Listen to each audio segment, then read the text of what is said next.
Well, again, you know, a third of the life in the sea is dying. I'd be surprised if we're not there already. Oh, no. I mean, when I was a kid going out to the Texas Gulf, fishing was 500% easier, better. Yeah. I'm just telling you, I believe that the Pacific salmon, that there's no fishing of Pacific salmon in the oceans off of the Pacific Northwest because there just aren't enough. I know someone that worked at the fish ladder at the Bonneville Dam or whatever, and I mean, you know, where they used to count thousands of so many hours. I mean, they count, you know, dozens of so many hours. Meanwhile, they're destroying the entire real environment while saying they need a global tax against humans, in the words of Richard N. Haas, where they say, the CFR says it's not real, they're so arrogant, but we're going to use it as an organizing effect to say that humans are the enemy. That's a quote. Absolutely. And so carbon dioxide that plants breathe, that plankton breathe, that's bad, but toxic waste and chimeras, that's good. Well, this is nothing more than supercharged Henry Kissinger creating a global control mechanism. And look, no, they say social workers in your house, everything regulated, how much food you get, taxes on your footprint, you get this much, and then everything else is a carbon footprint tax, total regulation, shutting down family farms, animal ID, premises ID, all happening, bureaucrats harassing everyone, millions and millions of new bureaucrats every year. My gosh, let's take another call here. Ian in New York, you're on the air, go ahead. He dropped off. Okay, Ian, okay, who's up next on your line? Anthony in PA. Anthony in PA, you're on the air. Go ahead. My question was religious-based, off the Bible, not Nostradamus or any aspect. Okay, go ahead, sir.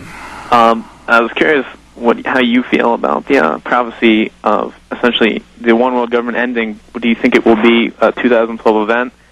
As in, do you think we're in the days of Noah? Do you think that will ultimately be the end? Okay, well, let Steve answer that. What I do is, I just, and from a secular angle as a news person, cover what I know, what I can prove, what I can show in the main line.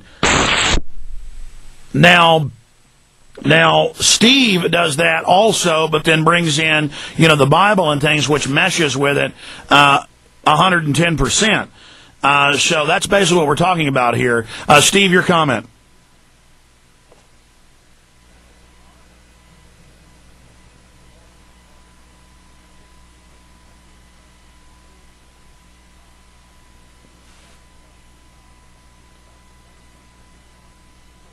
In the Old and New Testament. But the point is that doesn't lessen the event, and the thing that I think people need to recognize is that, yeah, I think this is the time period when it turns to total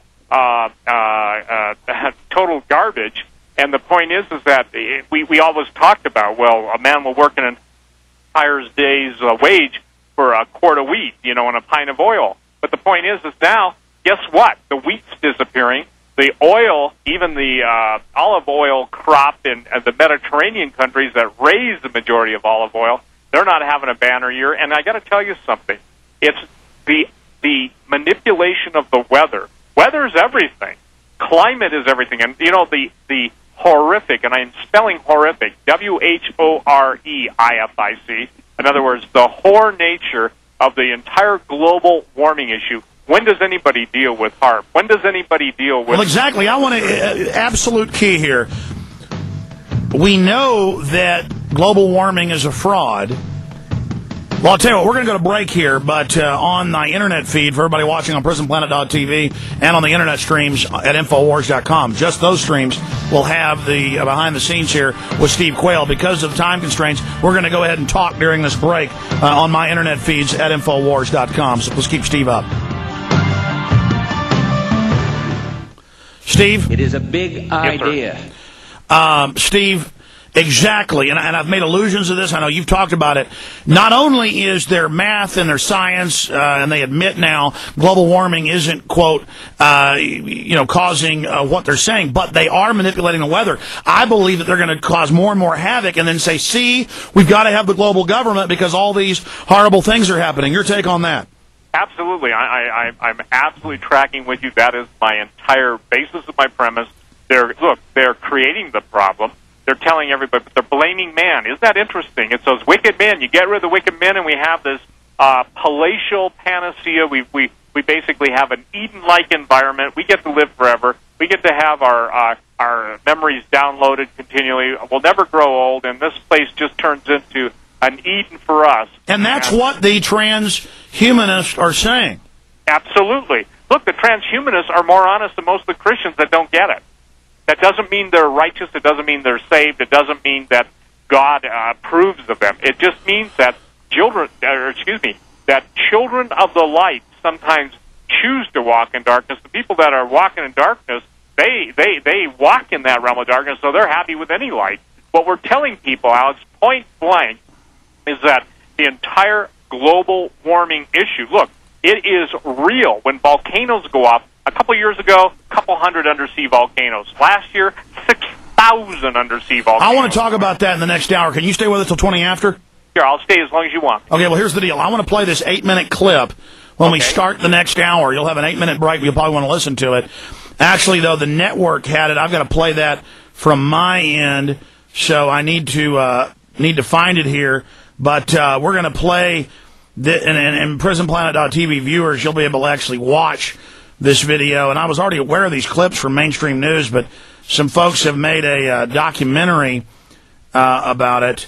The Mad Scientist is the name of it. I'm trying to find it here on my screen. For some reason, I'm unable to do that. But maybe I'll just come back with John right now and have him. Oh, okay. John just sent me the clip. I got John in Minnesota sending me clips. I got Paul out here running things on the show end in Texas. I got Steve Quayle online. I got listeners on 2 different phone systems. I tell you, this really is the future of broadcasting here. What we're doing, we're going to have Steve Quayle 20 minutes with us into the next hour. We're going to come back and wrap up the main radio show, but we have tens of thousands listening on the web and watching us at prisonplanet.tv. So that is all coming up. We're going to go live right now. Here we go.